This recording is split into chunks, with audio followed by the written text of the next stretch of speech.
Most people believe that happiness and success come from avoiding pain, from building the perfect life where nothing can touch you. But what if I told you that the deepest spiritual growth, the most profound transformation, only happens when everything falls apart? Because there's a psychological phenomenon that mystics have known for centuries. Your greatest crisis isn't your enemy, it's your teacher. And today, I'll show you exactly how to transform your darkest moments into your most powerful awakening. In this video, I'm going to reveal the hidden psychology behind what spiritual traditions call the dark night of the soul, a concept that explains why some people emerge from crisis stronger than ever, while others remain trapped in suffering. You'll discover the 5 stages of spiritual crisis that every awakening soul must navigate, the neuroscience behind why pain actually accelerates growth, and most importantly, the practical framework you can use right now to transform any crisis into your greatest breakthrough.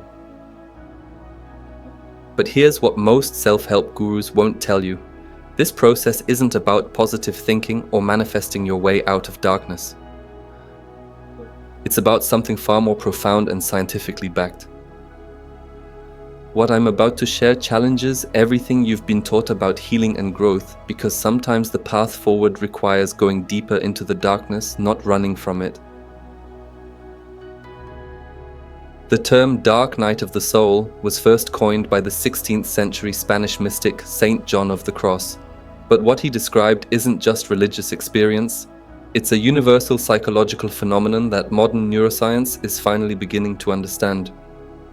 And picture this, you're living your life, following the rules, doing what you're supposed to do, and then suddenly, everything collapses. Maybe it's a devastating breakup, the loss of a job you thought defined you, a health crisis, or the death of someone you love. So in that moment, it feels like the universe has betrayed you. But here's what's really happening in your brain during these moments. When we experience profound loss or trauma, our default mode network, the part of our brain responsible for our sense of self, literally begins to dissolve. The story you've been telling yourself about who you are, what life means, and how the world works suddenly doesn't make sense anymore. This isn't a breakdown, it's a breakthrough waiting to happen. Because when our old identity crumbles, it creates space for something new to emerge.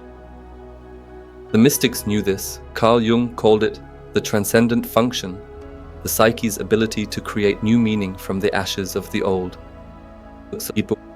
Now let me walk you through the 5 stages that every soul goes through during this transformation.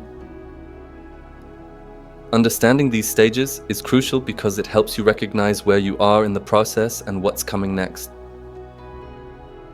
Stage 1, the shattering. This is where it all begins. Something happens that completely disrupts your worldview. It could be sudden, like a traumatic event, or gradual, like a slow realization that your life isn't what you thought it was. Your mind desperately tries to make sense of what's happening, but the old frameworks simply don't work anymore.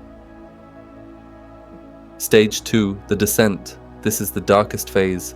You feel lost, confused, maybe even hopeless. Everything that once gave your life meaning feels hollow. This is where most people get stuck because our culture teaches us to avoid this stage at all costs.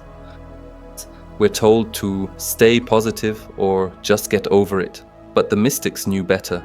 They understood that you have to go through the darkness, not around it.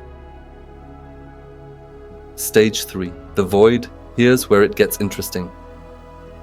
After the initial shock and descent, you enter what I call the void, a space of emptiness where the old self has died, but the new self hasn't been born yet.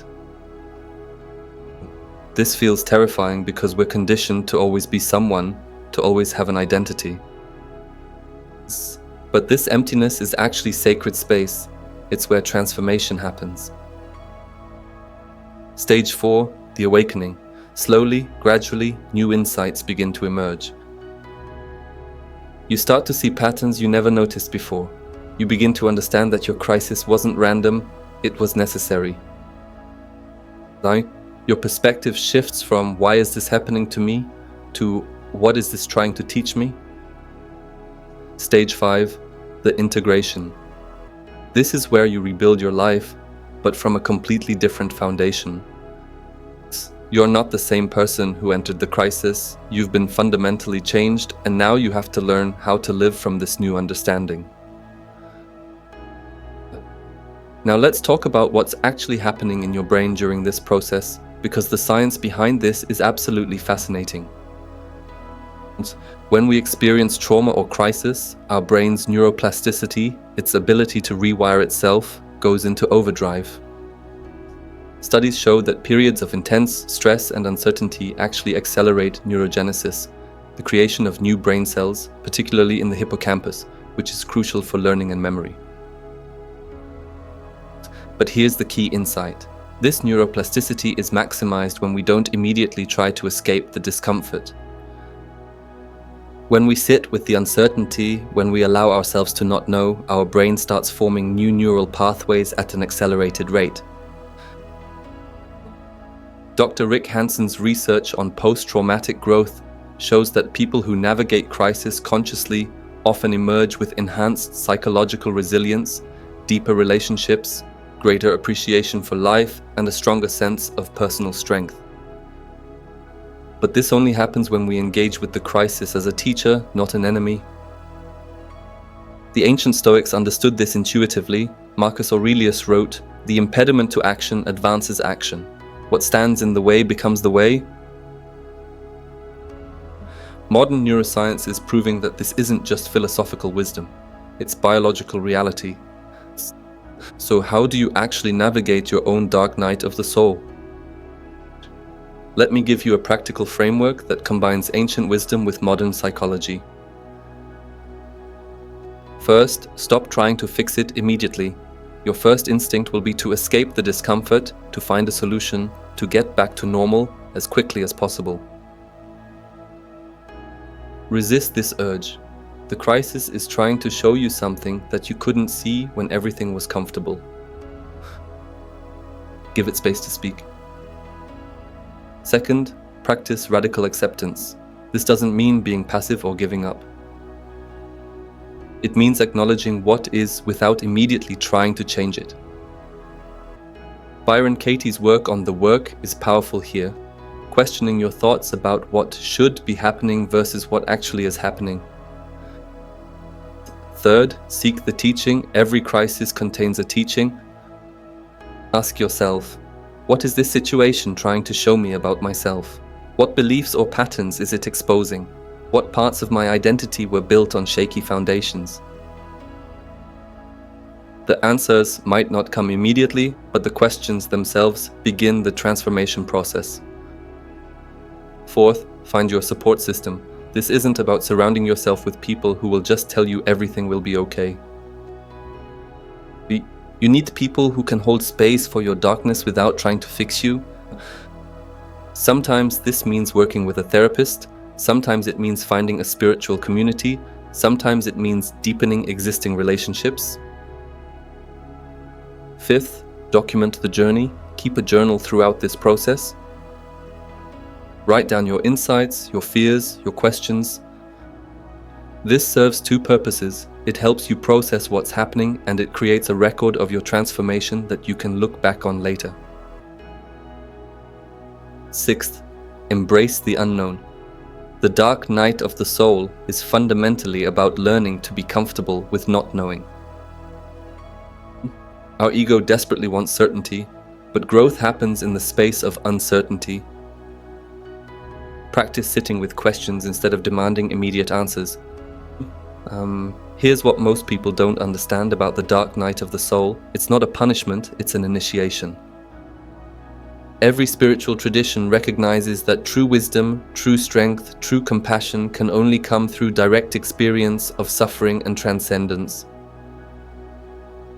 When you emerge from your dark night, and you will emerge, you'll possess something that can't be taught in books or seminars. Authentic wisdom.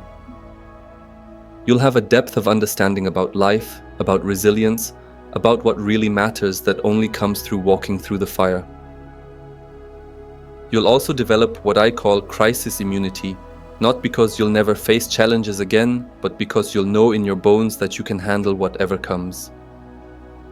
You'll have proof of your own strength, your own capacity for transformation. Most importantly, you'll develop genuine compassion, not the superficial kind that comes from reading about suffering, but the deep, embodied compassion that comes from having been in the depths yourself and finding your way out. The dark night of the soul isn't something to fear, it's something to honor. It's your psyche's way of shedding what no longer serves you and making space for who you're becoming. The crisis you're facing right now, the pain you're experiencing, the confusion you're feeling, it's not evidence that something is wrong with you. It's evidence that something is trying to be born through you. Remember, every master was once a disaster, every sage was once confused.